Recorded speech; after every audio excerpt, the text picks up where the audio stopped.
ইমাম হাসানের জন্য আমরা জীবন দিয়ে দিব। আমাদের তো আর কিছু নাই, রসুল ছাড়া, হযরত সাল্লাল্লাহু আলাইহি সাল্লাম, বিবি ফাতেমা, হোসেন ছাড়া আমাদের কিছু নেই। আমরা যতদিন বাঁচবো ইমাম হাসানের নাম নিয়েই বাঁচবো।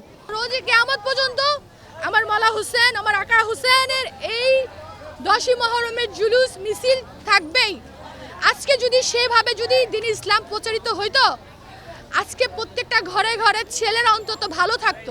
হুসাইন দিনকে বাঁচাইতে আসছিলেন, প্রমিস করছিলেন নানার থেকে, নানা জান আপনি দিনের উপর মুসিবত জান দিয়ে দেব। এই জন্য হুসাইনের সম্বন্ধে বলছিলেন হুসাইন ও মিন্নি, আমার মেয়ের ঘরে সন্তান, স্বাভাবিক আমার রক্ত। আনা মিনাল হুসাইন, মানে যেহেতু দিন মাযহাব বেঁচে গেল, আজকে মসজিদ আবাদ আছে, আজকে কোরআন আছে, because of the sacrifice of ইমাম হুসাইন এবং ওনার অনুসারী, ওনার বংশধর।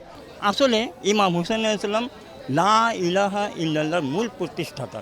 তিনি যদি কুরবানি না দিতেন তাহলে আমরা মনে হয় এই ইসলামটাকে পেতাম, কিন্তু বিকৃত অবস্থায় পেতাম। কারণ অন্যায় পথে ছিল ইয়াজিদ, আমরা ইয়াজিদকে নিন্দা জানাই, তার অপকর্মের প্রতি লানত জানাই। আর ন্যায় পথে ইমাম হুসেন শাহাদাত বরণ করেছেন 72 জন সঙ্গী সাথে নিয়ে।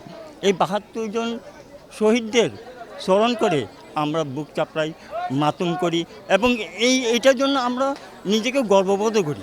সকল অফিসার ফোর্স ডেপ্লয়েড রয়েছে।